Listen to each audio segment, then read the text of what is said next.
Well, welcome back everybody to Hot Rod Guy Garage. We're back at the shop with the Vitara. We got this thing pushed in here. I'm gonna flip the camera around and we're gonna see if it's gonna run.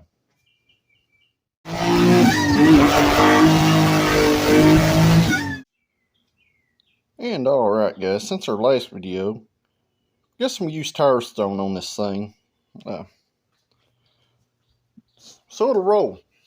It does roll well. And like I told you in the last video, I went ahead and pulled the fuel tank.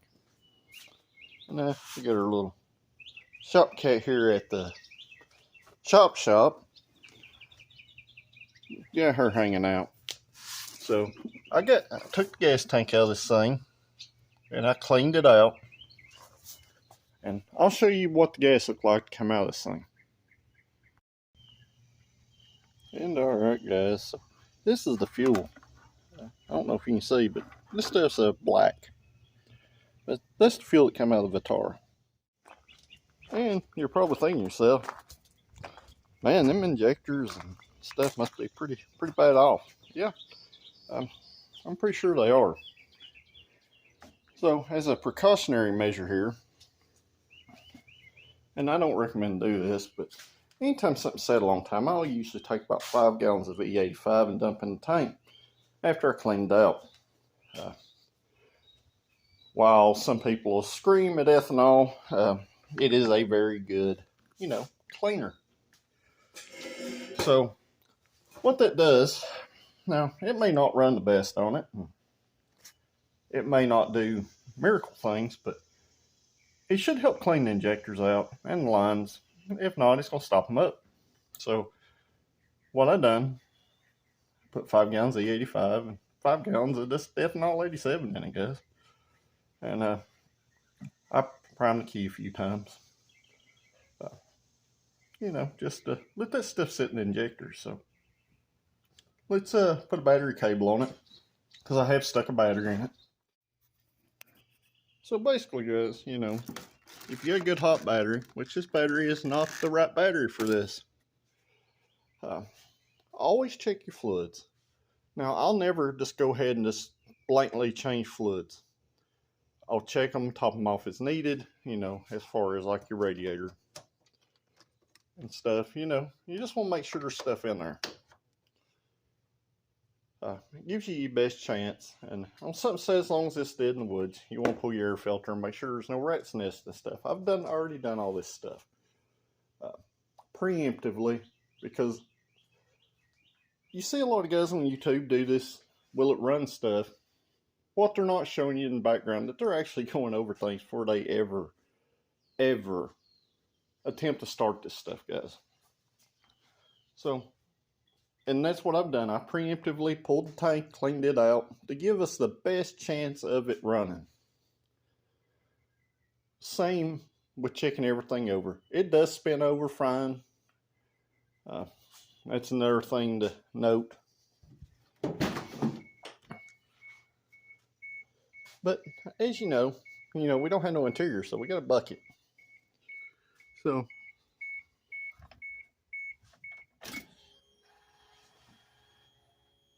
you can hear our pump back there. And usually what I'll do, I'll cycle a key a few times.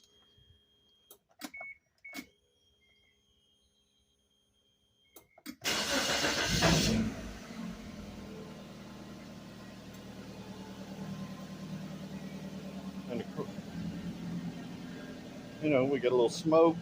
Smells like rotten gas. Yeah. So basically guys, yes, it does run. And will it run? Absolutely. So basically at this point, what I do, since this thing's not drivable, I'm not going to just take off and drive it down the road. I'll let it run 15, 20 minutes at a time, and I'll turn it off, start it up, turn it off, start it up. What that does, it gives it the best chance of everything kind of freeing up and loosening up and working like it should. So I'll be back here in just a few minutes.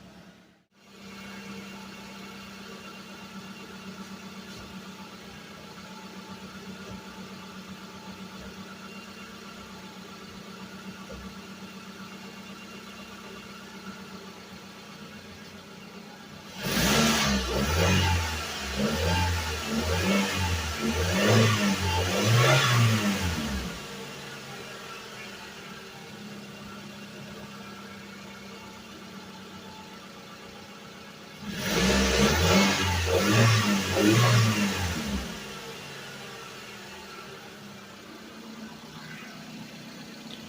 so far so good, guys.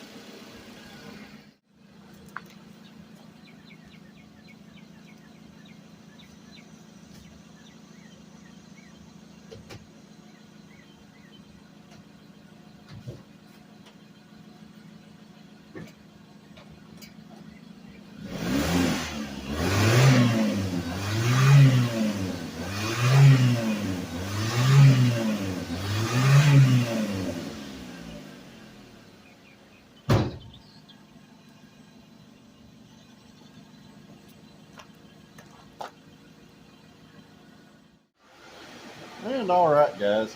And once you get to the point where it's run a little while, then you can try to put it in gear. Uh, you know, you may have a jacked up shifter like this one, where it's set in rain. So what I like to do, I'll put it in reverse for a few seconds.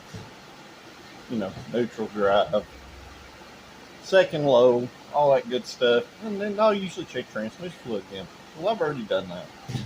So what I'm going to do, I'm going to show y'all something. It drives. You know, we're moving. We have brakes. That's always big important to check. You got a brake pedal, you better fix that. So, you know, you don't ever want to just take off wide open in this stuff. So, like I said, you never want to just take off wide open in a car like that, or you can be broke down on the side of the road. While it might make good video stuff, it's not wise common sense. And, you know, I like to approach things with a little common sense to them. So, I'm going to flip the camera around. We're going to walk around this thing one time while it's out here in the sun. And, so basically, guys, this is what it looks like, kind of cleaned up. Once again, not detailed. You know, we're missing the door handle. We're missing a door handle. The seats are not usable at all. So basically, we're left with those plastic interior bits right there and no seats and a bucket to sit on. So,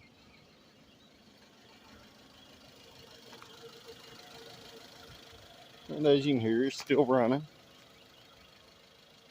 So,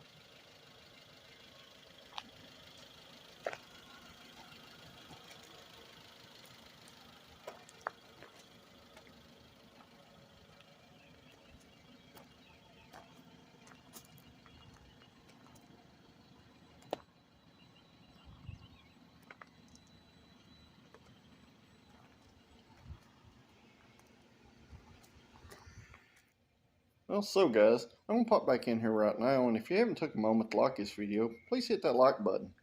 And if you're not a subscriber, hit that subscribe button. It's free, it doesn't cost anything, and it really helps support small channels like mine, helps them grow.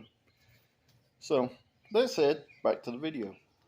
Well, so basically, guys, that's going to be it for the Vitara video for this week. Still waiting on the title on it, and, you know, I'm not going to put no more money in it till I can actually get a tag for it where I can actually legally drive it on the street. I probably will get it out and drive around this little loop here at the shop a few times.